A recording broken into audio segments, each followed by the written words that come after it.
Mga kapatid, ngayon po ay ika-18 gabi ng buwan ng Abril. Ito pa rin po ang Chillax Radio. Kamusta ho ba mga paa ninyo? O ba ay nainitan o napagod sa kalalakad sa maiinit nating mga asfalto? Pues, wala kayong kailangang gawin, kundi umupo sa isang tabi, makinig ng radyo hanggang alas 11 ng gabi, at buksan ang isipan dahil ito na po ang pinakaswabing 2 oras sa ere. Ito po ang Chillax Radio. Ako po si Lourdes Rivera. Yan pong tunay kong pangalan, hindi po yan alias. At ikaw naman si DJ J. Yan ba'y tunay mong pangalan? Ito ang tunay kong pangalan. Ay, DJ talaga? Hindi, wala naman. Wala naman. Oh. J lang. At ako si Jim Libiran. Yan. Tunay na pangalan. Tunay na pangalan yan mga kapatid. Ang alias ko ay Daddy. Easy boy. Tunay na pangalan talaga. Malalaman natin yan mga kapatid. Pag tinext natin si Ginoong Michael M. Corosa. Welcome po sa pinakaswabing 2 hours. Period. Sa ere. Sa buong mundo. Ito bang Chillax Radio, Sabado ng gabi? Wala tayong dapat isipin kundi paano maging kalmado. Tama ba yan, DJ J? Tama yan. At komportable at maginhawa ngayong gabi. Tandaan natin mga kapatid, ang init ang lamig, as sinasabi ng ibang siyentipiko, ay nagsisimula sa paa. Pero bago natin pag-usapan ng paa, babatiin muna natin mga suking tagapakinig. Lahat silang 10. Si Aldo Cardose. Si Biro Abala na, umalis na pala sa kanyang trabaho. Diyan sa mamahaling eskwelahan sa Makati. Talaga? Nabuang na rin. Nabuang na si Biro Abala. Naabala siya masyado. Si Marcia Pues na hindi po nagpaparamdam sa amin. Si Ginoong Henrik Oliva. At ang ating bagong fan, si Eloy sa Pransya, na pauwi na, galing Canada. Eloy sa. Ayan. Meron pa. Si Lawrence de Guzman, mga tol, na nagpadala dati ng swabing tula. Hello, welcome po sa inyo. Sa lahat po na nakikinig sa atin sa buong arkipelago. Mula dyan sa Novaliches, sa iniwan po namin, dati naming tahanan. Bahala na po kayo sa buhay ninyo. Hanggang sa Project 2, Project 3, all the way to Mendez sa Tagaytay. Hello si Homer and Dean Novicio. Nagtanong si Homer, nag-text nung nakikinig sa last Saturday, ano raw nangyari sa kaibigan nating si Norman Wilwaito. Sinabi ko na kung ano nangyari sa kanya. Sabi natin ang ginawa ni Ginoong Wilwaito ay hindi po bunsod ng talino. Oo. At walang ospital doon. Walang ospital doon. Ika nga ni DJJ, lagi pinapatugtog na awitin, walang gamot sa sakit na katangahan. All the way to Bacolod, dinig po tayo sa Cebu. Diyan po sa Cagayan de Oro, nadidinig po tayo dyan. At kung nadidinig tayo ng kaibigan natin dyan sa Iligan, na si Ginoong John. Oo. Batang Saudi. Hello. Hindi mo ba bumabalik? Hindi ko alam, tol. Si John, hello, si John. At ang sinasabi nilang pinakamainit na probinsya ngayon sa Pilipinas, literal, ang General Santos City. Naku po, nandyan ako ngayon. Ngayon? Oo, dapat hindi ka namin kausap ngayon. Eric Jim. Ha? General Santos City, napakainit daw ngayon. Mas mainit pa halos sa Tugigaraw. O Jubilee. Welcome ka po. Wala po tayong problema sa gabing ito. Hindi ang magpakaswabe. Nabanggit natin, usapang paa. Kinakabahan ako Hindi mo kailangang kabahan, DJJ, dahil ang paa daw ang unang nakakaramdam ng temperatura. Talaga? Mainit o malamig, sa paa daw unang pumapasok. Kaya pag naainitan ka, tanggalin mo medyas mo. Pinoy kasi mahilig magmedyas. Diba? Lately lang. Lately lang. Oo. Pero mga sinaunang di ba, yung sinabi yung ugaling tsinelas, yun ay ugaling, Willie Revillame. Ganon. Pero actually, maginhawa yun. Lalo na, Ginhawa yan, oh. ganito yung panahon, di ba? Ugaling Habayanas. Social naman yan. Ugaling Brazil, mga kapatid. Ah. Yan. Ngayon, hindi po natin alam kung meron pa nanaliksik na ginawa. Kung ilan ba ang bilang ng mga taong nahuhumaling sa hugis at anyo ng paa. Ayaw mo, DJJ. Ayan. Alam ko, isa sa mga paborito mong parte ng Sabi nga ni Pablo Neruda, 2 pies. 2 pies. Oo. Ano naman ibig sabihin? Ang iyong paa. Ang iyong paa. Oo, ngayon, naintindihan ko siya. Ayan. Nung minsan, manilbihan ako at napaluhod ako eh. Kasi magpapalit ng sapatos, sabi ko ako na. Paano mo siya hinawakan? Gusto kong Parang parang gusto ko. parang may hawak na baby. Alam mo yun? Iba, oh. Dalawang kamay. Oo. Kasi dahan-dahan eh. Na hindi dapat masyadong Opo sa mahigpit, kote. di ba? Oo. Yung dahan-dahan na gano'n, tapos medyasan mo. Tapos lalagyan mo ng rubber shoes. Tapos tatahlin mo. Dalawang paa. Siguro yun yung pinakamasakit doon yung may medyasan mo. No? Bakit? Dahil Hindi mo na makikita. hindi, pero yung pag may medyas mo, talagang yun yung gaganon mo eh, di ba? Bakit nga ba? Talaga naman. Ano ba ang meron sa paa? Yun ang gabasi. Ako doon ko nga naunawaan. Dahil Ayon sa panaliksik, ano ba? Ang estado ba ng kondisyon ng paa ng isang babae ay sumasalamin sa buo niyang pagkatao. Tama yan. Naniniwala sa ako. akin, naiintindihan ko na isa siyang anggulo ng kagandahan. Kasi Ganda ka sa kanyang mukha. Pag nakita mo yung paa niya, iba pala talaga. Tsaka minsan, kahit hindi Oo. naman ganun kagandahan, pero pag nakita mo yung pa, talagang ba? Parang gumaganda. Gumaganda. Dahil, kunyari, syempre dapat malinis, no? Malinis. Sa akin, inalagaan niya mabuti yung sarili niya. Diba? Pero, Kung yung daliri sa paa, kasing haba ng daliri sa kamay. oo, mukhang yan ang atawayo. Chongo yata.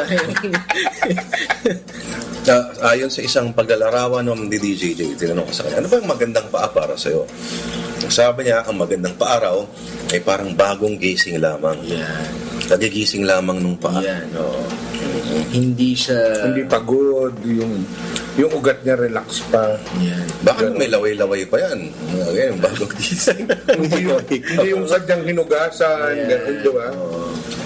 Pero meron kasi hindi ba biology yan, DJJ? Mga taong sadyang pinanganak na maganda talaga ang paa.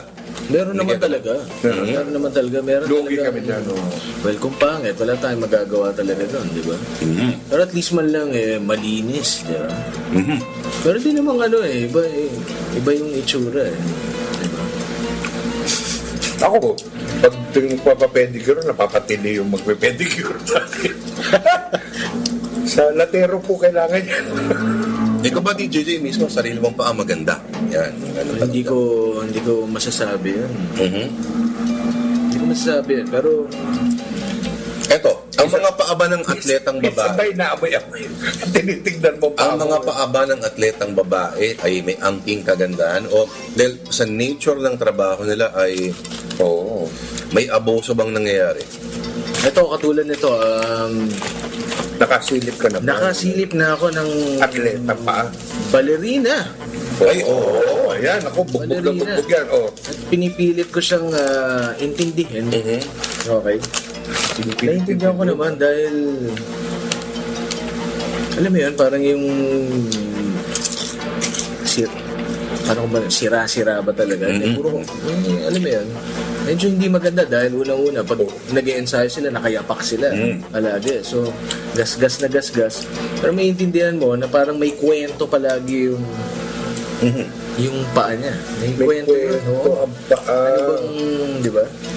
Ano ba? Paano mo nalalaman ng kwento sa pagsipat lang o May kailangan? pinagdaanan. Pinagdadaanan. No? May Kailangan, pinagdadaanan. sinisipat mo lang siya, tinitignan mo lang o kailangan medyo Hindi, sa akin nakikita. Siya, baka sampalin ako pag hinawa ko yan, di ba? Alam na alam mo yan. Ayan, o. Dahil nung isang buwan, ay ilang linggo mong katrabaho ang mga taong ganito. Ayan, Pero may meme na nabasa, ang ganda. This is the Ayan. price of success. Yan, tama yan. Paa ng, alam mong balerina kasi naka-points sapatos. Ganda. Sira-sira, di ba? Yung tinagal sa sapatos, sira-sira yung paa. Yun, May enda, may ano. So yun, may kwento, di ba? May kwento yung... nag-justify mo bigla. May kwento yun. Yung gano'n, nagandahan ka pa rin doon. Oo, kasi ano niya yun eh. Siya yun eh. Di ba? Hindi niya naman... Ang lalim ng kaibigan natin. Hindi naman yan. Hindi niya Yun yun, isang maganda to na alam mo yung pinaganda eh. Alam mo yung inaalagaan. At saka yung pinipilit lang talaga na, alam mo yun, kahit gaano, yun, meron eh. Hindi ko ma-explain. May ipinawanig si Jay dati. Ang itsura ng pilit na paa, merong inaayawan si Jay na paa na alam mong galing parlor. Yun. Nako, Diyos ko. Yung, lalo, napaka-masela ng kaibigan natin. Napakasela. Pagdating sa kulay, yung cutex ng toenails. Anong gusto mo? Hindi. Ay, ayaw mo muna. Pinakamaganda yung, alam mo yung pinaka-ayaw na ayaw ko. May kulay. Yung hindi, yung lumiit na yung kuko Kaka-nail file. Hindi, kakapalinis, di ba? Sa mga... Hindi ba maganda dapat yun? Hindi. At alam mong nag-aalaga ng sarili? Hindi. Yan, siguro yun. Makukontra ko yung sarili ko doon. Katulad nun, nilalagaan niya na may sarili. Pero, itong pa ang sinasabi ko, DJJ, yung natural na pink, alam mo yun? Yan. Naku. Pero, ito, Yung kakaunting ugat, green, alam mo yan? Iba eh, di ba? hindi naman sa kung pero yung madalas yan, kunyari yung mga walang magawa sa palengke, tas di ba papalinis yan. Kailangan talaga sa palengke. Hindi kasi doon ko madalas nakikita eh. Para sa akin, lumiliit yung kuko nila hanggang sa puro mertiolate na yung gilid. Hindi natural na kuskusin mo lang. Babad mo sa may init at tubig, di ba? Yan. Yung ganun pa, no? Ganun, hindi yung nagbayad ka, di ba? So, pinascrap. Bilang pambawi sa usaping mga kapatid, kailangan po ika-18 araw ng Abril, magbabalik tanaw muna tayo sa mga nangyari sa kasaysayan. Ha? Kasangguni po tayo sa kalendaryong pangkasaysayan na nilabas po ng Pambansang Komisyon ng Kasaysayan ng Pilipinas. Direk Jim, ano ba mga nangyari noong April 18? Iba-ibang mga taon. Yan. Haba, ito hindi natin alam, di ba? Teka, naalala ko, halos kadadaan lang ng birthday ni Abraham Lincoln, di ba? Birthday, Kadadaan lang, di ba? araw Itong lingkod to. ng April 15 ang kanyang di ba? death. Ito, Kasi- 50th death anniversary. Oh. Ano related eh. Dahil siya nagpalaya ng mga black slaves eh, di ba? Sa Amerika, di ba? Noong 1591, April 18, si Pope Gregory the 14th, pinalaya niya lahat ng alipin sa Pilipinas. May alipin pala noon sa Pilipinas. Anong year to nangyari? 1591. 1591. So yung mga sa gigilid, mga gano'n. Oo, inner niya, yung mga alipin. Ano kayang itsura ng mga alipin mo? No? Oo. Kung matindi yan. Ano yung mga klaseng alipin dati, di ba? Hindi, at saka ano yan eh, yung ibang alipin, ewan ko kung umabot sila sa ganun, no? Hindi ko rin alam kung dito sa lugar na kung nasaan ang influence ng American, ng mga Spanish colonizers, eh, meron ganun. Pero, alam ko yung mga alipin, mga resulta ng pangayaw. Alam mo yun, yung raiding, Reading, oo. at sabi nga, itong mga Muslim na kapatid, di ba? Noon, ang tawag nga nila doon sa mga nire-raid nga nila, mga Bisaya. Mga Bisaya. Ayan ang Bisaya ako. Pag sinabing Bisaya, parang Bitch. gano'n, di ba? Well, una, taga-Bisayan, ano sila? Yung mga nakakuha nila. Oo. Pero naging synonymous with slave or farm workers, gano'n, etc. Slave trade na ang nangunguna dyan ay yung mga nasa, sabihin natin na mga nasa sulok, tama? Mga tausog, di ba? So, at parang, yun, bahagi nga ng kanilang Kultura, kultura pangayaw. yun, oo. Pangayaw, ang tawag. Matindi, ano? At si Pope Gregory ang nagpalaya sa kanila. Kasi, I'm sure, tandaan natin, I'm wala sure pang, prevalent yan sa Manila. wala pang Manila. Kastila noon, no? Ay may mga alipin na talaga, di ba? At parte na sinasabi na parang caste system natin yan, no? Na sinasabi na parang subconsciously, nakuha raw natin, isang tinitin na teorya, galing pa rin sa India. Na bago pumasok ang Mohammedan dito, ang Islam, for many years, part tayo sinasabi ng Srivijayan Empire, di ba? Ano pa nangyari? Ito naman, medyo bago-bago. April 18, 1987, sa Fort Bonifacio, ang mga nagkaroon po ng pagbabalak ang mga sundalong loyal kay Ferdinand Marcos, na napalayain ang kanilang mga kasamahan mula sa Fort Bonifacio, pero pinigilan sila ng mga sundalong gobyerno. Ganon. Oo. Ito mga nakulong na mga Marcos loyalists ay sumali sa aborted coup attempt na nangyari nung Enero, parehong taon. Yan. Ano ba nangyari nung April 18? April 18, pero ito 17 nangyari, no? 17 nangyari, pero siyempre 18, nung April 18, 1948, ang Pangulo na natin ay si Elpidio Quirino. Dahil namatay si Pangulong Manuel Rojas nung April 15. So meron pala tayong ganun transition. Meron, oo. Namatay si Manuel Rojas, lolo niya, di ba? Lolo ni Mar. Lolo ni Mar, dahil ang anak nito ay si Jerry Rojas, senador. na tatay ni Ni Mar. Oo. At merong sikat na larawan na si Elpidio Quirino ay umiiyak sa harap ng kabaong ni Pangulong Manuel Rojas. Talaga? Oo. Siya yung Vice President kasi noon. Oo. At si Manuel Rojas ay namatay. Cardiac arrest sa Clark Air Base. Talaga? Bakit? Anong ginagawa? Mainit. Oo, Mainit. Oo. Sobrang init. Cardiac May sakit sa puso naman kasi yung mama talaga.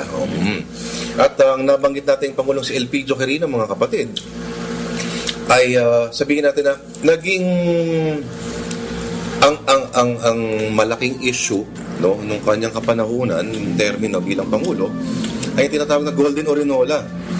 Nasabi ng kanyang mga politikal na kaaway, si Quirino daw ay may... Kung ngayon ay merong mga building na, Oo, mga ganyan. May mga Makati parking building. Well, ito si Quirino raw ay nagmamay-ari ng isang arenola nagkakalagang 5,000 pesos. Nung panahon na yun. Nung panahon na yun, malaking bagay yun. Siguro iba yung value sa mga tao nun. Kasi makakakain ka na ng 5 centimos nung panahon na yun. Pero panahon na yun, sinasabi nila, Oh. ang Golden Orinola ni Quirino, Pangulong Elpidio Quirino, Totoo kaya yun? ay ang naging kauna-unang subject ng kauna-unang Blue Ribbon Committee investigation sa Senado.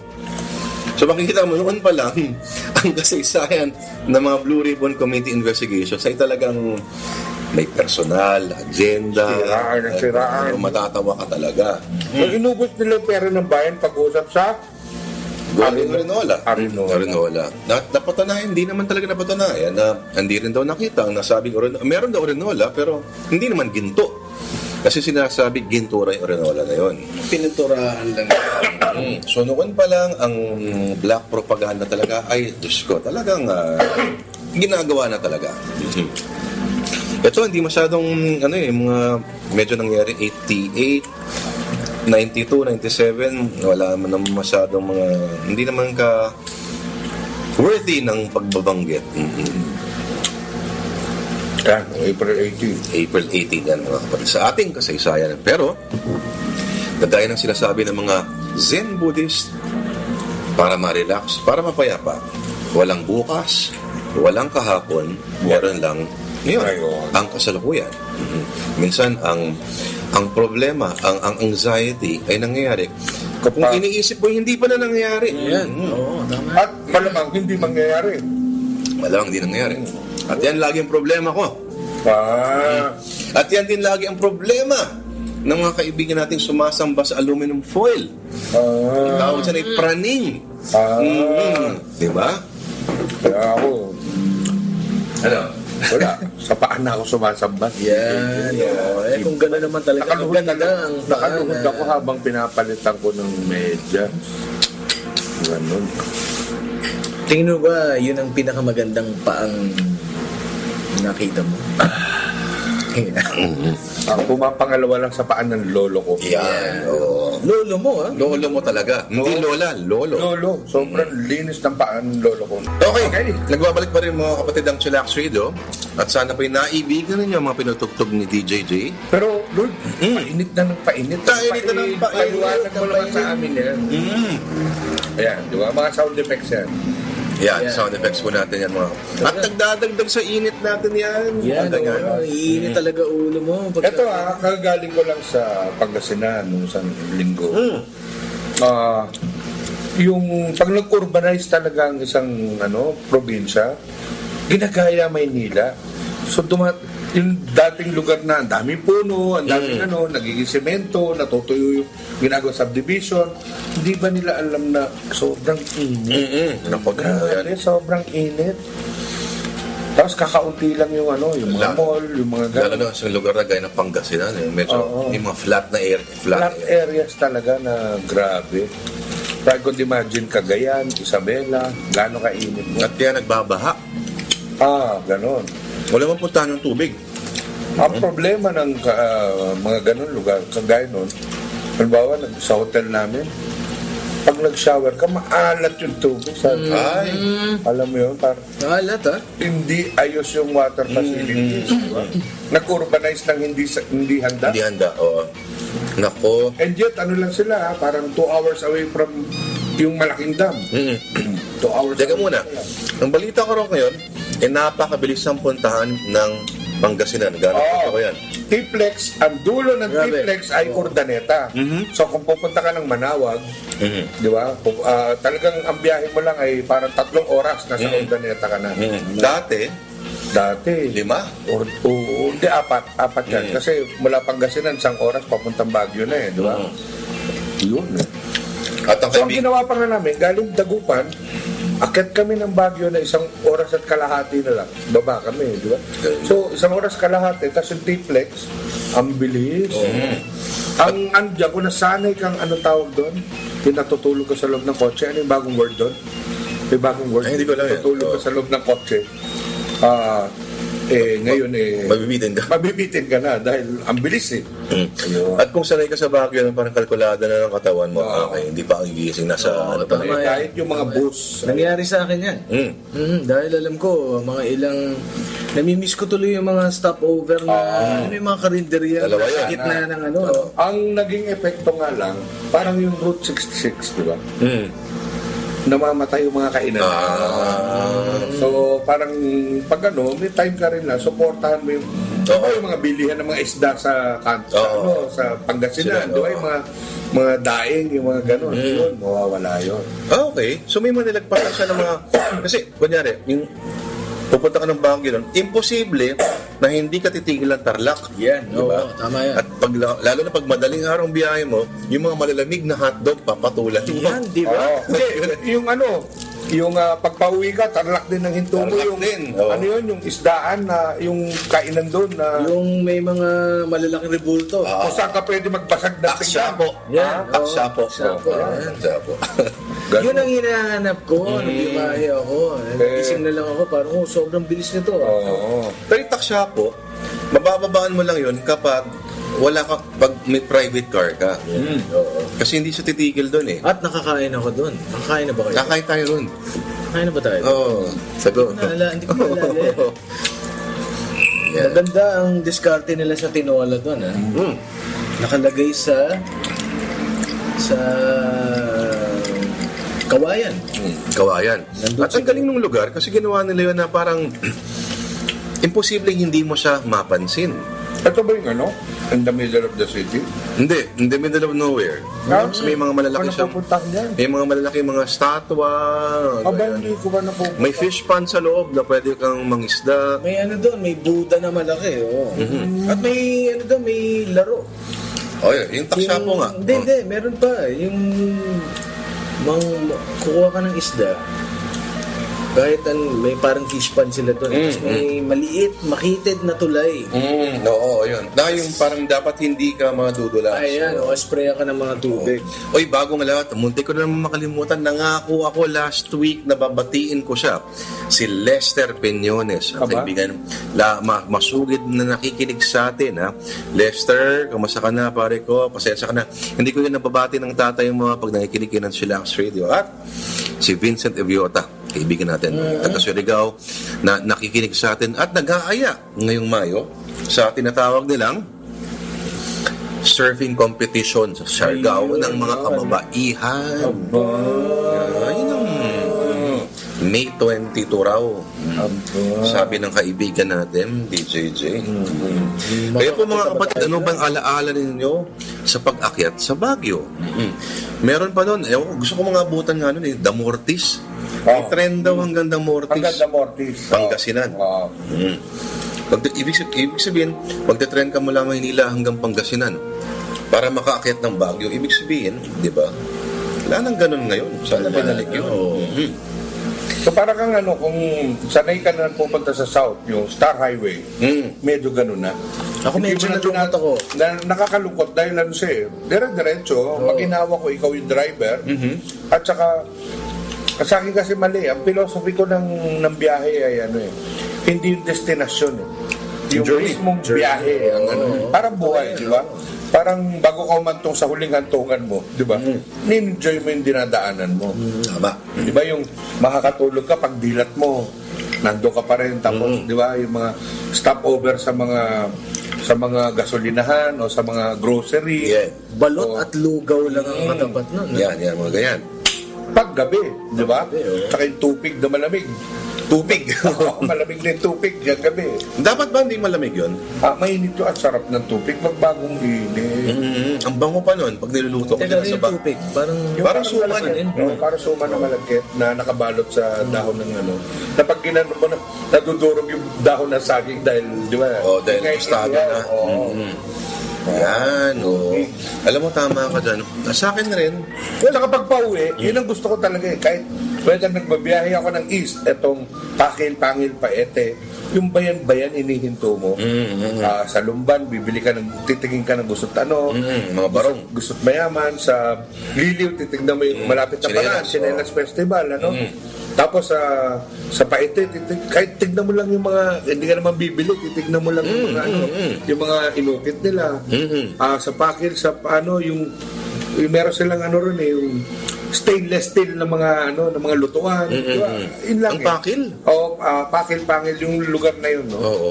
Yun, yung meron kang yun yung ang buhay pa na ganyan, alam ko, etong papuntang Chaong Quezon, gano'n, di ba? Meron pa silang Biyahe del Sol, di ba? Yeah. Kinuwento naman ng kaibigan natin si Vincent Eviota sa Mindanao, bumaya siya mula Surigao hanggang Davao, kunyari. Umabot siya ng 10 oras halos or 8 hours yung biyahe niya kasi bawat town daw nagsastop daw talaga. At pagdating ng bus sila, papasok ng Davao, pinababa silang lahat. Dahil? Checkpoint. Bago ka makapasok sa syudad ng Davao. Yan. Titignan talaga kung may dala kang armas o kung mga drugs o gano'n. Yan. Pero alam mo, pag-usapan na natin itong yung ang nagagawa ng advances in technology, infrastructure. Noon, may bus papuntang Baguio. Ngayon mabibilang ko na lang may bus papuntang Baguio na walang DVD. Kaya mapipilitan ka mag-focus talaga doon sa paligid mo, sa mga dinadaanan mo. Dati yun. Yung alaala mo na parang, okay, etong lugar na to, eto yung sounds na didinig ko pag nasa Walkman ko. Ngayon, pag Jean-Claude Van Damme yung palabas sa pelikula, madaling kalimutan yung mga bagay-bagay na yan. May kapalit ang lahat, no? Lalo na kung yung driver mo walang taste. Okay sana kung mga old films, gano'n, di ba? Pero naku, Diyos ko. Paano kung driver mo, nagpapalabas ng porno? Ay, Gaya ng nahuli ng MTRCB noon sa Cubao, sa isang... Hindi, nahuli ng MMDA yata nakahuli, o DOTC, tinawag ang MTRCB. Oo. Diba? Paano ba naman? Nasa terminal pa lang. Oo. Ibig sabihin, pinatay nila yung TV, nagraran yung player. Ibig sabihin, hindi nila alam yung Alam nila. Sinadya nila. Nanonood. Manyakis, ano? Diba? Sila lang, biglang. Okay. Wala Yan ang kinakatakot. Kung paano kaya pag pinalabas doon Ang Ninja bibili ng Party. Ninja Party.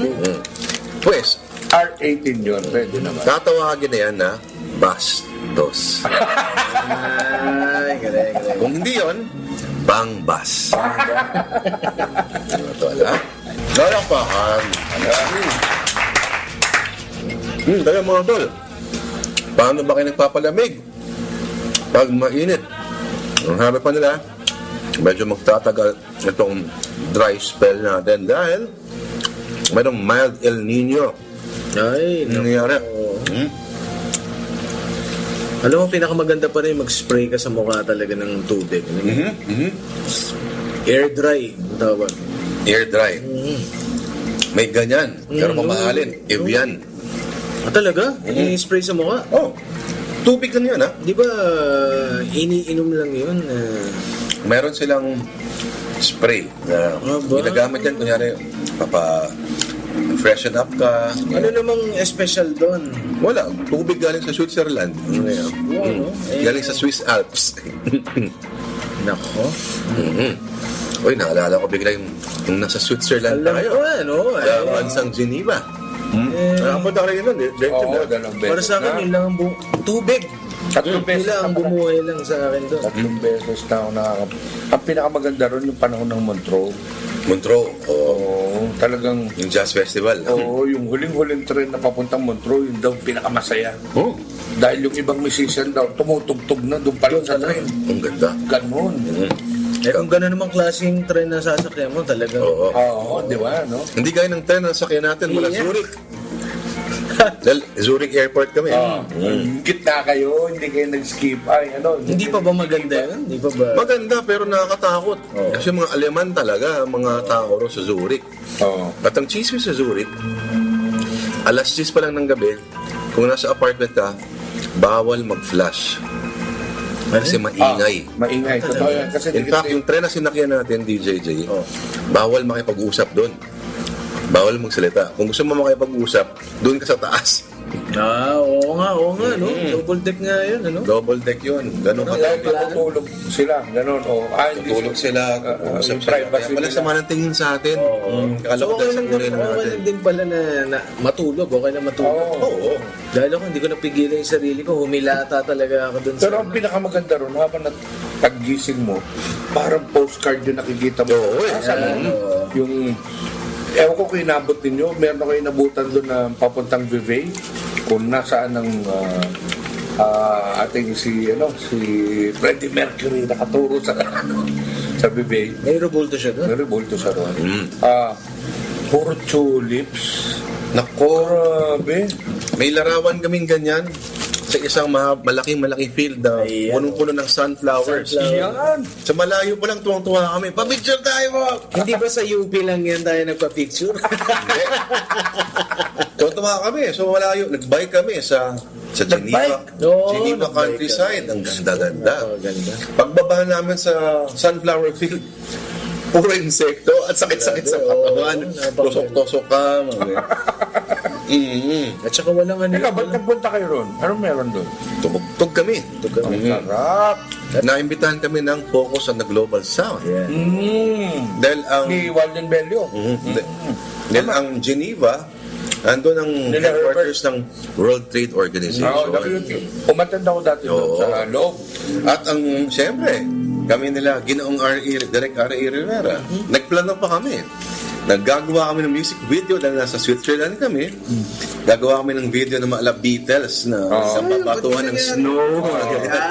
Walang snow. Ang init. Sobrang init. Grabe. Hindi namin nagawa yung jacket namin kahit minsan. Pero kahit minsan yata, hindi ako nakaramdam ng pawis doon. May init, pero walang pawis. Hindi maalinsangan. Dry.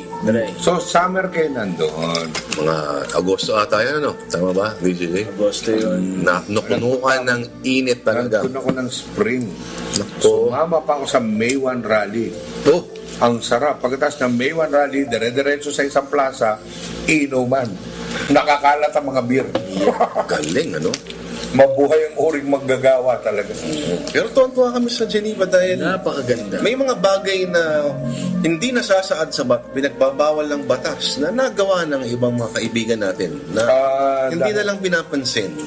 Dahil kami ni Kanakan Balintagos, also known as a filmmaker Oreo Solito, tumira kami sa Geneva sa tabi sa ilog mismo. Ganda. Sa lake. Yung bahay nandun sa lake. Okay, para sa boathouse. Mga boathouse. So, tuwing uuwi kami ng gabi, maraming nakatayo sa dilim. Oo.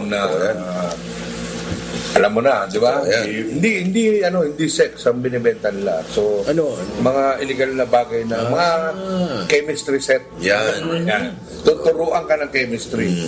Ayun. Pero pinakagusto kong chemistry lang doon ay ang sarap palang gigising sa umaga, tabi ng lake, ang daming kalapati lumilipad, kumakain ka ng lugaw na luto ni Aureus. Lugaw? Nasa Geneva kayo, nasa lugaw. Ang Naglugaw kayo. Anong kaldo. Matindi. Hindi yun. Pero napakamahal sa lugar na yun, ano? Halo. Mahal ba? Hindi, nasubukan nyo bang magpunta sa mga yung mura nilang grocery, mga Save More nila, gano'n? Hindi, actually grocery kami. So, pag bago kami uuwi, mamimili ka mga chocolate, gano'n, doon ka bibili. So, parang Save More nila. Tumira kami sa isang bunker. Ay, Atomic era bunker. Ang pinto Parang disabar. yung parang vault. Ganun. Ang ganda nun. Ang problema, may mga kasama may Koreano na nagluluto ng mga recipe sa may mga kimchi. Ayan, Sa isang kulob na lugar. Diyos ko, parang ito yata yung nuclear na sinasabi nila. Kaya may Saan kayo tumugtog doon? Doon ba sa old, Sa tabi ng lake, sa lake yung mismo. old water station? Hindi. Ano? Doon sa Malapit sa jet parang, stream. malapit sa Jesse. Alam ko na yun. Masaya. Parang boardwalk nila. Parang boardwalk. At may mga nagsa-sunbathing pa. Na Harap. walang mga Taklob. taklob. Totoo naman, naranasan ko yan sa Sweden, mas lalo sa Geneva. Pag sumilip ang araw, ako, ano nangyari? Alas 2 ng hapon, nagbabaan sa mga, parang lumabas na sa mga tapos pinuno yung park. Sabi ko, ano meron? Ba't gano'n? Hindi, lumabas yung araw. Naglabasan, parang nag-holiday bigla yung mga tao. Hubaran ng mga uniforme nila, korbata, gano'n, higaan sa damuhan, parang isang malaking luneta ang Geneva. Gusto yun ng araw, marami sa Pilipinas yan. Hindi ito kayo magubad.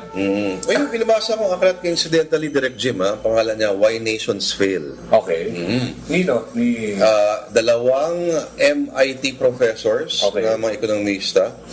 At marami siyang dinedemark na theory, no? Kasi parang nung late 1800s, may mga teorya, geographical theory, kung bakit maaring may mga lugar daw talaga na conducive for economic failure, may mga lugar na hindi. Pero kung tutuusin mo naman, dinedemark niya isa-isa, no? Gaya ng kung ang mga tao sa South America sinasabi na as opposed to kunyari nasa North America, no? Mas prosperous kasi ibang environment. Pero kung titingnan mo historically, bakit yung mga ancient Mayans, ancient Aztecs, before dumating yung mga colonizers, mayayaman naman. So ibig sabihin, hindi balakid ang geografiya sa yaman. Isa, okay. Second theory, cultural theory. Kasi raw, baka raw ang Latin Americans ay may nasa manyana habit, talagang may Latin temperament. by nature ay profligate talaga, mga ganyan. Hindi rin naman daw, marami siyang sinasite na mga teorya at mga instances kung bakit gano'n. At isang makikita mo na lang na prime example dyan, kunyari, ang Korea, North and South Korea, halos iisa lang, homogeneous lang yung race nila. Pero above and below the 38 parallel, ibang-iba talaga naging tadhana. So sinasabi na talagang yung sistemang political talaga ang nananaig. No? At So, hindi ito talaga... ang unang dahilan ng pag-fail ng mga nation, ganon, governance, yung pamamahala. Pamamahala. Sinasabi na parang lahat may ginagamit silang term extractive. Yung mga extractive states. Yan ang unang theory ni Jared Diamond sa pagbagsak ng Egyptian, di ba? Na overpopulate yung mga cities katabi ng Nile, kaya yung pestilence, yung gano'n, nagpapabagsak ng mga regime, ng mga pharaoh. Yung mga gano'n, di ba? Ayun. May magandang slide din siya na parang may mga areas noon na naging bahagi ng Ottoman Empire na hirap Progress. umangat. No? Pero napaka-intriguing na aklat, mga kapatid. Sinasabi ng May bagit ba siya tungkol sa Asia? Wala, no? Marami sa Asia. No? Pero hindi tayo nabanggit. Binanggit lang ang Pilipinas, incidentally, dahil katabi tayo ng Indonesia. Kasi may mga examples sa doon ng mga Dutch interference na kung paano ang mga native Indonesia, mga Dutch is in this. Before that, kasi parang gato, ang lugar daw na colonized, parang sa Soviet noon, kung centralize yung ownership ng agriculture, ay hindi nagkakaroon ng incentive ang mga workers na mag-innovate o magsipag. Dahil, kahit ang sipag mo, pareho lang ang rasyon. natatanggap mo. Pareho lang ang rasyon. Pero mas extreme lang nangyayari sa mga nako-colonize. Bakit ka magsisipag na alam mo naman, kahit anong sipag mo, kukunin ng mga dayuhan yung mga pinaghirapan mo. So, gano'n na nangyari. Parang gano'n. Dumating pa raw sa punto na kung ang rubber daw ang inaano nila nun, no? Hindi ba? Wala pa yata rubber. May mga puno na pinagkukunan ng na sinusunog na lang nila. Para ng mga natives, para hindi pa kinabangan ng at acres and acres daw ng mga forest lands. Ang sinusunog, slash and burn. Para hindi mapakinabangan ng dayuhan. Ganun. Napaka-intriguing ng aklat. At sinasabi ng aklat na ito, na ang economic miracle na tinatamasa ng China ngayon ay hindi sustainable at hindi magtatagal. Kasi by nature, ang China daw ay isang extractive economy. Totoo yun. Ang isang extractive economy, lalo-lalo na walang freedom of, kahit gaano ka mag-innovate, subject pa rin yan sa whims ng Estado, may hirapan ka talaga mag-innovate. Kaya nagkaroon ng shortage ng metal sa China, nag-extract sa mga neighbors, di ba? Ang dami nahuli sa customs na sako-sako ng ating coins. Di ba, naalala mo? Para saan? Para sa Beijing Olympics. Yung mga ganon. Napaka-extractive na at hindi bago yan. Dahil karamihan ng mga potteries natin, tsaka yung mga smelting copper, ganon. In-extract yan mula pa nung bago dumating ang mga Kastila. Paubanhin po kung meron po kayong natutunan mga bago. Hindi po namin sinasadya. Hindi namin sinasadya yan. Paalang po pinag-uusapan namin kanina mga kapatid at pornographic video sa bus.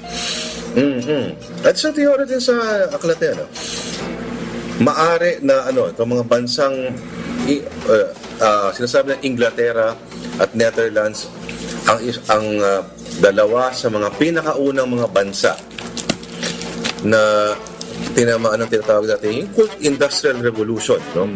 So, lahat daw ng mga states na hindi naging matagumpay na mag-adapt ng mga teknolohiya na magpapabuti sa industriya ay talagang namamatay. Ngayon, information age tayo. Yun. Ang hindi mag-a-adapt meron kasing, di ba, 99 monkeys theory. Oo. At kaya mamamatay daw ang China. Hindi magtatagal yan. Dahil sa kanilang Kasi ngayon parang ano yan eh. Oo. Kasi parang, kunyari, ako ay isang Chinese software developer. No? Ang teknolohiya, ang mga innovation ay nagtathrive sa isang atmosphere ng kalayaan. Paano kung isang teknolohiya that allows you, kunyari, lalo na information ang ano natin ngayon, ang currency natin, pipigilan mo yun. Dahil sa anong estado, mahihirapan nga. So, parang Soviet Russia, ang period ngayon ng China ay parang Soviet Russia noong 70s and in the 60s. Na may ilusyon na parang sinabi nga ng isang parang I've seen the future and it works. Na sinabi ng isang Amerikanong observer noong 1930s. Hindi nila alam, dumating yung punto ng collectivization, yun, ay walang binungang mabuti. Yan. Pero meron din siyang na i-survive nila yung marami sa mga problema nila dahil sa collectivization. Marami rin nga lang naging bunga ng problema, di ba? Pipila ka para sa toilet paper. Yan, oo. Di ba? Mga ganon. Pero, kung pag-uusapan mo, sabi ng ibang mga teorisa, ang purong komunismo, ay maaaring hindi pa talaga yon. Hindi pa. Dahil sabi nga sa mga teorya na ito ay lagi nasa proseso ng evolusyon pa rin. Tama. At siguro, yung mga kaliwa ay pag-evolve din. Dapat sinasabi na parang hindi tayo magiging parang ganun. Yan ang sinasabi ng Focus on the Global South. Ganyan. Na isang NGO yan. Nasa kaliwa.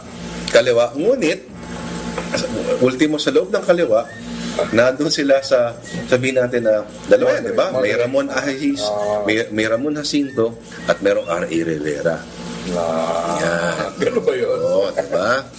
Yan mga kapatid, wala po kayang narinig na educational. Kung ano may akala nyo natutuhan yun dito. Pero sa mga nais na ma-stimulate ang kanilang mga pag-iisip ng Why Nations Fail, mga kapatid, basahin niyo po yan, ha? Pakaganda. Why Nation, na available po yan sa mga suking bookstores po ninyo. Kaya ba mahilig ba kayo sa Game of Thrones? Hindi, mabuti na lang. Bakit? Ibahin natin ang usapan. Okay.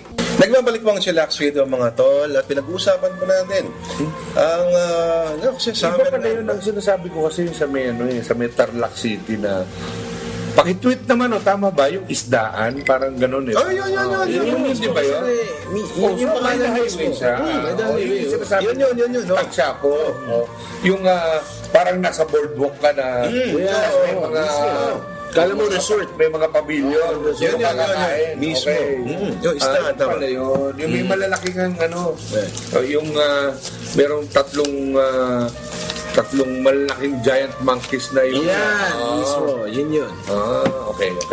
Kung yun ang kakamali, Na may nagsasayaw bigla merong number yung mga kung yun ang kakamali, ang may-ari nan ay isang sikat na chain ng restaurant na sikat sa kanyang crispy pata. Okay. At sa lahat po ng mga pinagdadaanan, sa lahat ng may mga hugot, yan ang lugar para sa inyo. Yan. Paliwanag mag-DJ. Teka lang. Na-picture na yan. Ito lang ba yung merong taksyapo na tinatawag nila? Ano ba yung taksyapo? Ano ba meaning nun? Alam eh. Basta yung taksyapo, meron silang isang parang section doon na bibili ka na. Iba-iba ang presyo.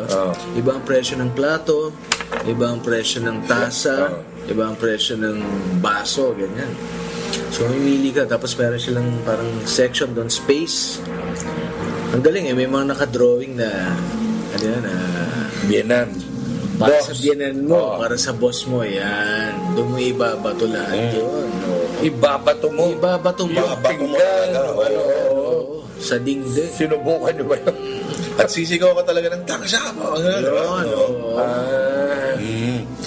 Kaugnayan ng tinatag na primal scream theory na nauso ng 60s. At pinagdaanan din ng John Lennon yan. Paano yun? Na yung ano, kaya parang Ilalabas mo yung exorcismo ng iyong mga demonyo sa loob sa pamamagitan ng pagsigaw, mga ganyan. So may mga At panahon yung album na ano yung first solo album ni John Lennon? Hindi wala. Text ko sa'yo. Ayan, ay, ginawa niya yun, yung may Mother na album. Kaya ba siya gumagano? Oo, yun. Kasalukuyan nag-undergo siya ng primal scream therapy nun. Kaya na nilalabas niya lahat ng inner rage niya. Wala pang punk niya ng mga So, ito yung on a smaller scale, ito yung punching bag room sa loob ng mga call center. Di ba? Yung kapag mainit na yung ulo nila sa kausap nila, papasok sila ron at may punching bag at magbawala ka lang Pero doon. nung panahon na yun, wala pa namang venue na parang taksyapo yan. Yung isda-isdaan. Wala pa. Yun po mga kapatid, galing po sa album na Plastic Ono Band. Ay, oo. At magugulat ka kasi yung galit sa album ay hindi sinasalamin ng napaka-kalmado, napaka-tranquil na album cover. Yung album cover sila ni Yoko Ono nasa parang tabing ilog at may mga gubat na parang ang ganda-ganda. Yun. At sa lahat ng mga hugot, mga kapatid, Diyos ko, parang awa nyo na nakikiusap po ang ibang mga tour operators. Huwag na po kayo pumunta ng Sagada dahil ngayon daw, dahil sa pelikulang That Thing Called Tadhana. Totoo ba yun yung litrato ngayon? Oo. Hindi ba sila malalaglag doon? Parang feeling ko malalaglag na sila doon sa Ang laki-laki ng Sagada, DJ. Parang awa nyo na. Pero ito ay isang example na, well, matutuwa ka naman na ang isang pelikula ay nakakapag-drive ng tourism. Ang problema, hindi po kayo kayang isustain ng community. Hindi po sila handa sa ganyang karaming tao. At sanay lang sila doon sa steady na flow ng tao. So siguro dapat bago sila maghintay ng mga pelikulang ganyan, dapat nun pa lang pinuntahan na nila yan para hindi pa-hipster na ganyan. Medyo kabaduyan na yan yung ganyan. Ang ano ko, una, pag nandun kayo sa Sagada at humingi kayo nag-expect kayo ng first class amenities kayo ng tubig, tandaan ninyo, ang tubig na pinapaligo ninyo ay bumabawas sa tubig na iinumin ng community. At eto ka, dahil sa pelikulang yon, hindi ko alam kung dahil bunsod itong pelikula, no? Meron na raw mga direct trips mula Maynila hanggang Sagada. Hanggang Kiltipan. Oo, sa Banawe daw dumadaan. Dati magbabagyo ka muna eh. Ayan, oo. Ngayon may diretsong bus na raw. Hayop, ano? Pero mas gusto ko pa rin yung Baguio, yung Baguio daan, Sinig, Bonso, Alsema, gano'n, di ba? Kung hugot-hugot lang, lumandi na kayo sa Boracay. Yan, oo. Dahil mas malapit sa Galera. ang pighati niyo naman ay bunsod ng inyong personal na kalandian eh, di ba? Oo. Ayan, lumandi kayo kung saan marami ding malandi. Diba? Mata Galera pa kayo at Boracay. Ayan, di ba? At para mawala na yung galit ninyo. Pumarty-party ka lang dyan, may makikilala ka. So ibig sabihin hindi magandang pumunta ng Sagada ngayong panahon nito. Dahil nakakadagdag ka doon sa sobrang dami ng ang pinakamaganda dyan ay mga off-peak na na Alam mo ba, the week before Holy Week daw, nakita ko yung mga larawan. Traffic, bakit na Sagada? Ang daming puro sasakyan. hindi handa ang Sagada sa sobrang dami ng sasakyan. Yung facilities, ang Sagada ay na-enjoy mo dahil sa katahimikan Yun, niya. oo. So huwag na kayo pumunta doon, wala kayong gagawin doon. At Diba? yung maling ginawa ni DJJ na pumunta kami nun, Ano bang maling ginawa ko doon? umorder ka ng itlog. Galit na galit ka, ang tagal yung itlog mo. Yan. Medyo na lang ako dahil Iba ang timeline nila, DJJ. dahil Kasi nabilin sa itlog eh. Parang nagtapsilog kami. Itlog namin, mga 15 minutes na hindi pa lumalabas. Oo. Yung pala iniiri pa ng manok. At siyempre, ganun ang face ng buhay na yun eh. Meron ba? Masyadong mabilis ang aking Oo. Hindi fast food ang mga kainan doon. Sa kanila, Slow cooking hindi doon. nagmamadali. Saan ka pupunta dito? Parang gano'n eh. Itlog lang to ah. Itlog lang yan. Itlog lang to ah. Prito. Babasagin mo lang. Pangalawa, maganda pumunta ron nang wala masyadong tao at gagamitin nyo ang local guides. Yan. Huwag kayong gagamit ng guide na nagkukunyari galing Maynila. Una, kabuhayan ng mga tao yan doon. Pangalawa, kapag ang guide nyo ay taga ron, maituturo kayo sa mga tamang pagbaba sa cave, pag-akyat sa Kiltipan, ano yung nakuha nyo, na hindi masasalaula ang lugar. Parang awa nyo na. Di ba? At ewan ko, nakikinig siya ngayon. Pero nais kong batiin na aking naging bagong kaibigan na nakilala ko na pinanganak at lumaki sa Sagada. Si Binibining Jen Rogers. Ha? Abangan niyo po yan ang napaka-talented niyang babaeng yan. Siya po ay estudyante sa UP Los Baños. At napakagandang tinig, ha? Siya ay nagsusulat at kumakanta ng sarili niyang mga awitin.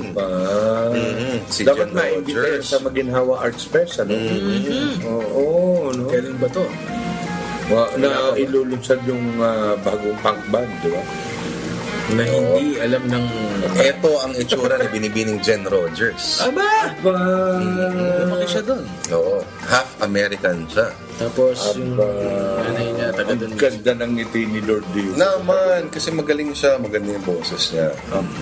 Siguro dapat magpunta tayo dyan. Dapat baka pwedeng ma-sponsoran ng kanyang talent, di ba? Magaling tong batang to.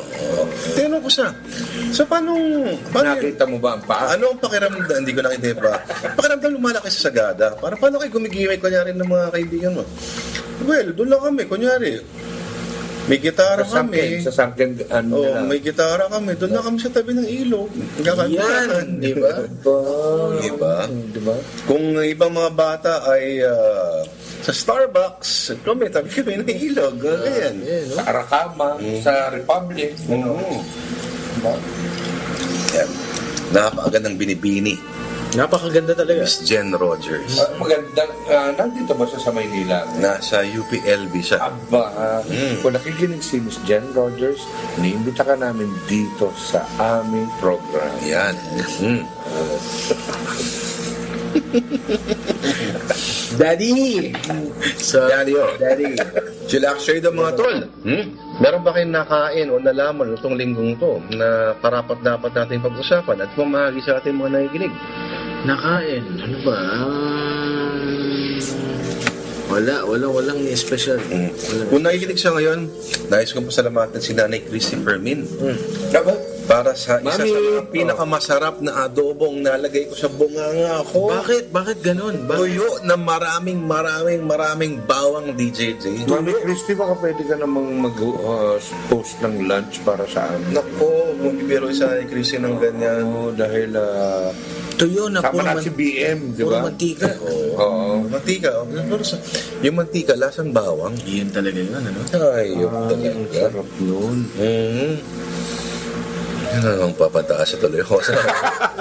Alam mo yung pagluluto nun, pagmamahal yun dahil aantayin mo Totoo talaga. yan.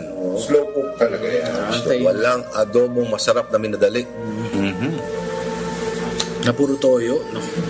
Puro toyo lang. Ay, ayoko sa lahat ng Toyo. toyo na may sabaw. No, ayoko yun. Pero kanya-kanya kasi yan eh. Di ba? Gusto mo yung toyo? Gusto mo Ako yung may toyo. Bisaya pa ako ha. Sa Bisaya, adobo namin maraming ano eh. May natikman ako, adobo sa Pampanga. Yung adobong puti. Ay, gusto ko yan. Puti. Hindi ko. Yung suka lang. Ito suka lang, di ba? Puro mantika. Ang kabisado ko naman lutuin ay yung adobong tuyo na patis yung ginamit. Ayan. Patis. Yan gusto ko sabihin. Nakain natin doon sa may Dito. plaka noon. Oh, yung plakahan dyan, inadobo sa Patis. patis. Akala ko nung una, naku, maalat to. Hindi. Pero hindi pala. Hindi. At Patis iba lang. yung lasa talang patis pag matagal siyang naluto. Oo, dahil slow cook sa magdamag hanggang lumambot. Yung nag-iwa-hiwalay na yun. At hindi siya hindi maalat kasi na-expect natin patis talaga maalat ang Oo, hindi. diba? Meron siyang sophisticadong undertone, sabihin natin. Mag-aantay ka ng konti para malasahan mo yung gano'n. Galing mo. Adobo sa patis. At nasa na kaya sila? Hindi ba sila lumipat o Nawala na ba yan? Nawala na, matagal na Wala yun. ko natikmang ganun. Wala. Sa kanila ko lang nalaman yung adobong patis na yan. Ayan. Oh, Direk Jim, ikaw ba may payo sa lahat ng mga... Yan, hugutan kasi usapan yan, di ba? Nga nagmamadali. Yan. Merong santong paspasan na tinatawag. At ang mahalaga sa lahat, sabi nga ng na tagapayo ko ay kapag may pinagdadaanan o kapag may pinagdaanan, bago lang, ang iyong sinisinta, daanin sa santong dasal. Dasalan. Nasanay na tayo sa fast food, take out, diba, instant.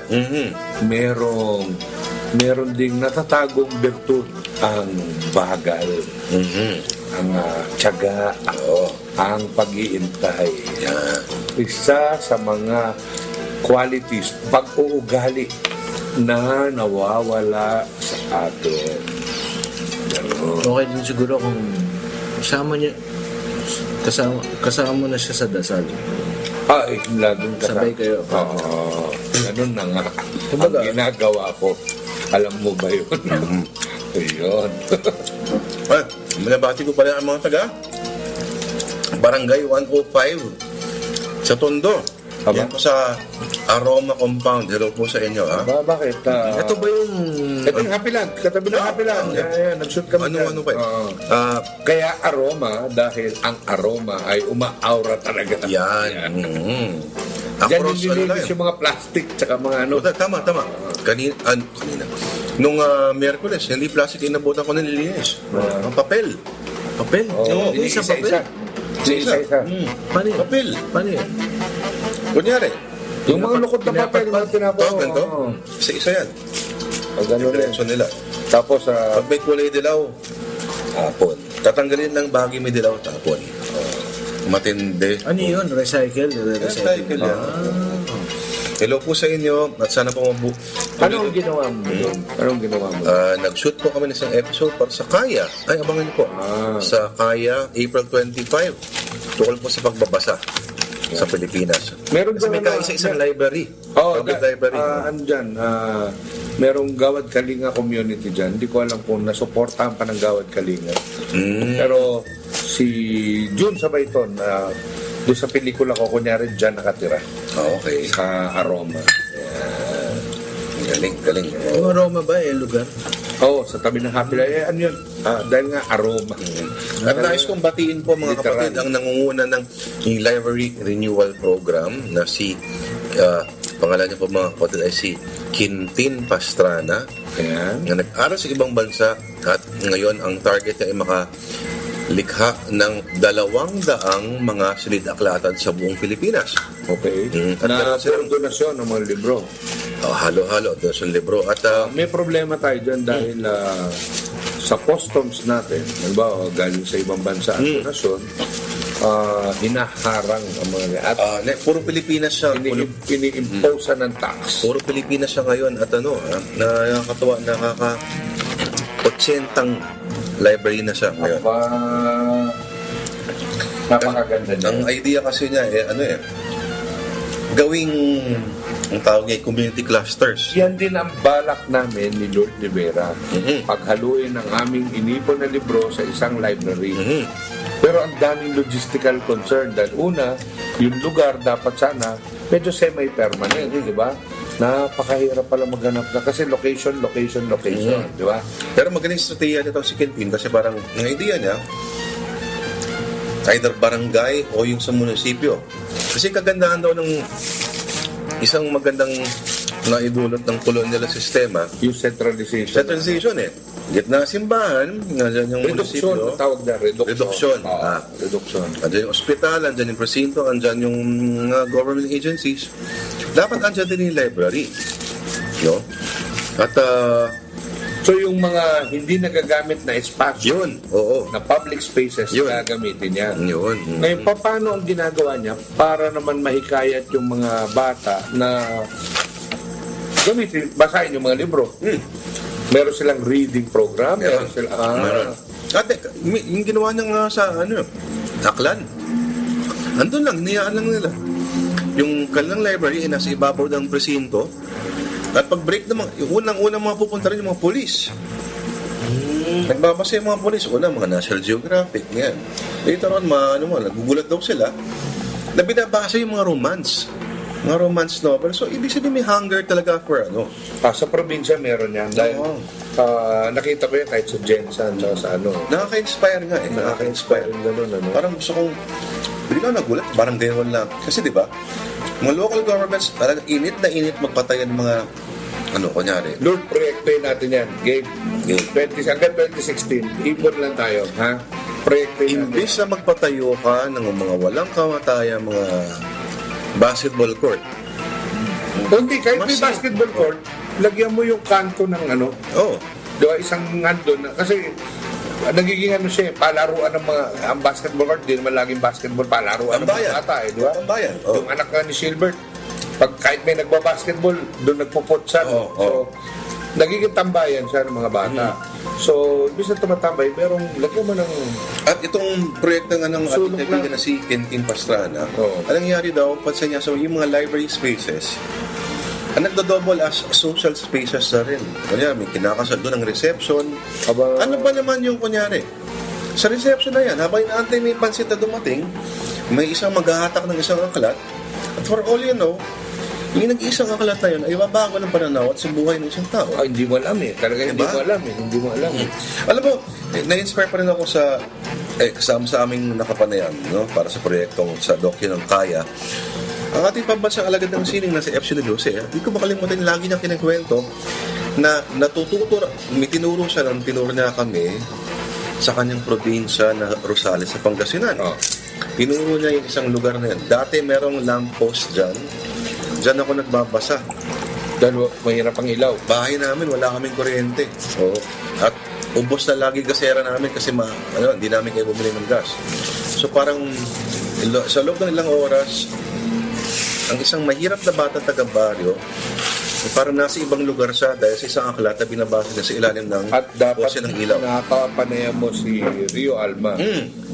Kinuwento niya sa akin habang kami ay nandun, Holy Week, nandun kami sa kanilang bahay sa San Miguel, Bulacan, tabing highway. Sabi ko, paano kayo nakaka-access paano mo nabasa yung mga lumang Makata, yung mga gano'n.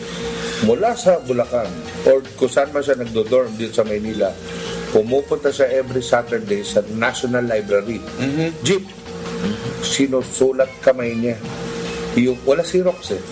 Sinusulat kamay niya yung mga tula at pinag-aaralan niya. Kaya kabisado niya yung maraming tula. Alam mo? At ganun pag kinamay mo yung gano'n. Yan. Di ba? Hindi mo sinirox, hindi mo kinamay. Kasi wala pa Xerox eh. 1950s, 1960s eh. High school siya. Naging high school teacher pa siya eh.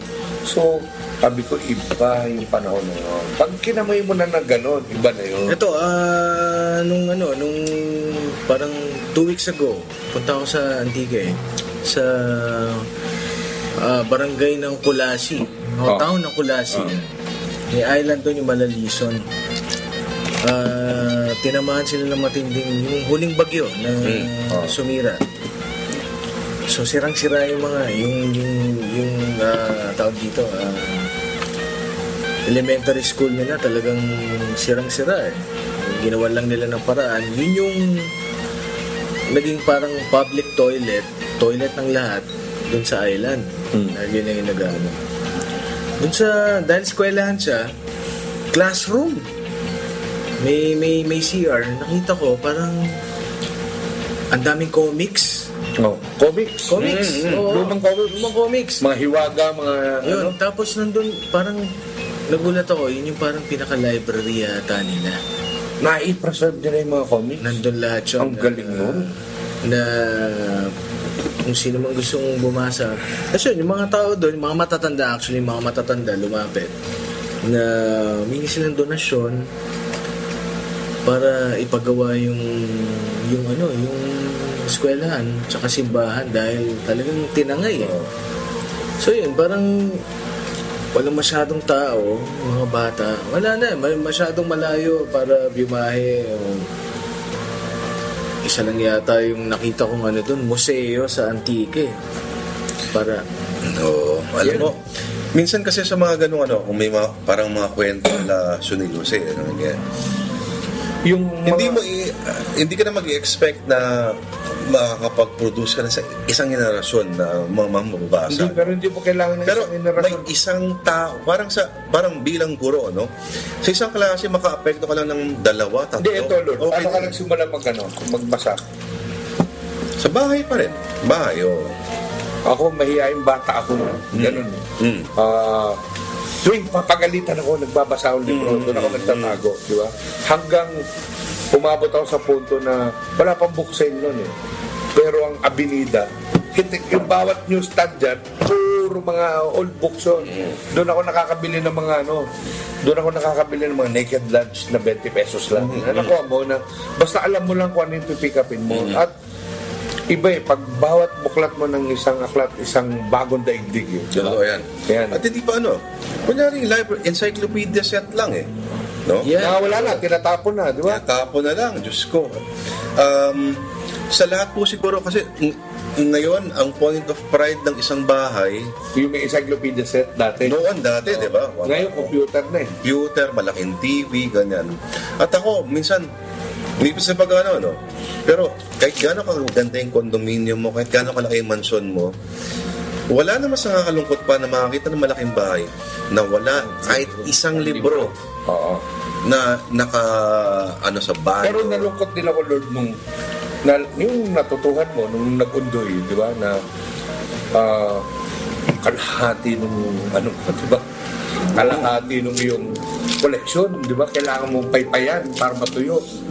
Sa akin naman, habang papalit at papasimple yung buhay ko, nawawala na ako ng espasyo sa libro. Sabi ko, kailangan ko na isang lugar na hindi lang ako ang nagbabasa. Naalala ko kasi dito dati sa lugar ng malapit sa tirahan ninyo, meron ditong tinayong cafe, Inca. Di ba? Di ba na talagang nandyan lang yung mga libro. Di ba? Tapos nauuso na ngayon yung library na sige, pumulot kayo isang libro, uwi mo, bahala ka kung anong gawin mo, di ba? Papalitan naman yan. Huwag naman sana gano'n kasi medyo yung koleksyon natin. Pero kunyari, yun, yung usapang nauuso. Katulad nung kayo na mahilig talaga sa libro, yung Kindle, ano ba masasabi niyo doon? Yung Kindle. Hindi kasi ang pinag-uusapan natin ng Kindle may gagastos ka pa, pera yan eh. Internet connection. Pero tanda mo, Tol, halimbawa yung mga kaibigan natin na nagtitinda ng second-hand books, halimbawa sila AJ Labirinto na nasa ilalim ng underpass ng Metro Manila, ng City Hall, di ba? Books from the Underground. Ang halimbawa si Bukay-Ukay, di ba? Nagpupunta sa mga junk shop, tinatapon na ng mga tao yung libro eh. Doon nila pinupulot yun, di ba? Ang pinakatubo na lang nila, yung nabili nila ng 4 kilo, pag kilala mo yung author, naiaangat nila ng 200, 100, yung nabili nila ng 10 piso, di ba? Yun naman yung kagandahan dahil ang dami natin kaibigan ngayon, matatalino sa libro, hindi mo maloloko eh. Hindi, philosophy yan eh. No, ngayon, diba? Kahit 10 piso niya nabili yan eh. Panawagan nito sa mga households sa kung meron kayong mga encyclopedia sets na nakatiwangwang lang dyan, i-donate na lang po sa pinakamalapit ninyong silid-aklatan. Pero iba kasi usapin ng pag sinabi natin library normally, Jim, ito, sa Pilipinas, ang library lagi, library sa eskwelahan. Pero yung library sa barangay, bihirang-bihira yung mga ganun eh. Mas maraming tambay sa barangay. Oo eh, oo. Tsaka may nakita ako dito, pagtawid mo ng Kamyas, yung Abra Miki. Ay, katabi na. Di ba? Ngayon ko lang nakita, puro libro yung talaga hindi ko alam yun, ha? Hindi ba yun? Bukay-ukay na... Hindi ko alam. Hindi ko parang nadaanan ko lang. Puro libro. Pero yung ano ba naman ang social space mo, imbis sa isa-isa kayong nakatitig sa may free wifi, balik tayo sa basics, mga aklat. Ayan, yung natuwa ako dahil nakita ko yung anak ko na sinimula mo sa sige, pwede ka matulog dyan sa Pulibok o sa National na makakahiga ka gano'n. Ngayon, naging ugali na raw nilang magbabarkada na pasukin yung library nila, discover na isang libro at magyabangan kung ano yung nabasa nila. So, naging contest nila yon na so ngayon, sabi ko, ang sarap dahil pag nagkwentuhan na yung mga bata tungkol sa libro, o anong nabasa mo, gano'n. Oo. Iba Hindi mo mas maganda na magyabang sa ganun kaysa kung anong stage ng game sa PlayStation. Ang cheat code ng Dota, di ba? Yan, oo. At, so nasabihin, ito, itong isang sikat na chain ng bookstore, ang Fully Book, lagi siyang quote, may quote na ginagamit siya lagi ni Jerry Seinfeld. A bookstore is a sign that some people are still thinking. Yun. Pero bookstore yun. Sa bookstore lagi may premise na may kondisyon na makukuha mo isang aklat kapag ikay nagbayad. Pag may pera ka. May pera ka. Diyos ko, alam mo yung pinuntahan ko sa Tondo, Jim. Yung 2,000, problema nila sa kuryente yun, buwan-buwan. Ito isang daycare center na may library na may social space pa. At para sa atin, marami sa atin nakikinig na ang 2,000 ay Diyos ko, kalahati lang ng sapatos na binibili mo buwan-buwan Nasisirain mo lang ng isang buwan. Na hindi nyo.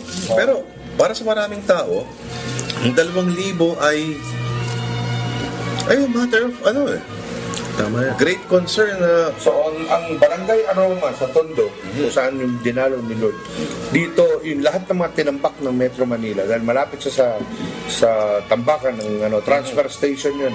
yung purse of the poor talaga. So, yung mga plastic, papel, mga paper cups na tinapon nyo, plastic cups, iniipon niya ng mga namumulot ng basura dito sa Aroma, dito nila sinusort yan para ibebenta nila. So ang kabuhay ng mga tao dyan mag-sort out ng basura, medyo maganda yung buhay, pero hindi sanitary yung buhay nila. At yung mga bata dyan, parang pabrika ng bata yan, di ba? Na-imagine mo na kahit 10 bata lang doon sa libo-libong bata nandun, mapatuwid mo yung sa pagbabasa ng libro. Kahit Panic Comics nga lang yan di ba? Kahit ano Sa 1,000, 1 o 2 tao lang dyan ang makabasa ng... Naniniwala ako ng isang aklat ay tadhana. May isang aklat na kung bukas ka lang, maaaring baguhin niya yung buhay mo. Parang nangyari kay Epsilon Luce, no? At marami pang mga manunulat na gano'n. Sa 1,000 tao, makakamba ka lang ng isang gano'n. Malaking bagay na yun. Hindi mo na alam kung saan siya. Para mo siyang para siyang bato na para siyang bato na ibinala mo sa tirador. Hindi mo na alam kung saan dadating yan, di ba? So yun, mga kapatid, tingnan natin kung may kakayanan po tayo. Baka may mga extra budget tayo dyan, marami tayong aklat, may mga kaibigan tayo na gano'n din ang sitwasyon. Kausapin natin ng barangay. May libreng kwarto, baka pwede po kaming magtambak ng ilang aklat po dyan. Di ba? Ipaparada yung aklat. At baka may isang buhay o 2 buhay na mabago yung aklat na yan. Lalo na yung mga luma ninyo encyclopedia, hindi na kailangan yan kasi may internet na may Wikipedia na tayo, di ba? Kung naglumalaki yung encyclopedia, luma na yung mga laman yan. Ilagay nyo na yun dyan kung saan mas marami makakabasa nyo. At baka maintindihan ng isang bata na meron palang sobrang daming ibang bansa, di ba? Yun. Kung minsan nga yung ibang bata, litrato lang nagsisimula. Totoo yan. Litrato lang, di ba? Yan. Mga kapatid, kung meron kaming library, magandang yan. At kung meron kaming naibahagi sa inyong mensahe, hindi ko namin sinasadya. Wala ko kami kinalaman. Kasi gusto namin relax. Pero ito po ang Chillax Radio, pinakaswabing 2 oras sa ere. At magpapaalam na siguro tayo, mga kapatid. Kung gusto ninyo mag-donate ng libro, wag po sa amin. Sa amin. Sa barangay ninyo. Library, hanapin niyo po sa Facebook, mga kapatid. I-add niyo. Ang pangalan po niya si Ginoong Quintin Pastrana, mga kapatid. Nag-aral po sa Georgetown at sa Oxford. At ito po ang ginagawa niya ngayon. May page ba ka? Basta yun. I-add nyo lang. Quintin Network daw Pastrana. sila. Maraming salamat po sa inyong pagtutok sa loob ng 2 oras, mga kapatid. Ako po si Lord de Vera, kasama po natin si DJJ. at si Rec Jim. mga kapatid. Mabuhay po tayong lahat at ulitin po natin. Napakaliit lang na bagay ang kailangan para makabago po tayo ng buhay ng iba. Mabuhay po tayong lahat. Ito po ang Chillax Radio. At sabi nga ng isang campaign sa Quezon City na buti na lang ang napaka-stupidong ordinansa na naglilimita sa aso. Ayan, Isang bahay ay 4 ay hindi na tinuloy. Hindi na tinuloy. Sabi ng isang konsyel sa aklat sisikat, malamang po ay may katotohanan po yan, mga kapatid. Ito po ang Chillax Radio. Mabuhay po tayong lahat.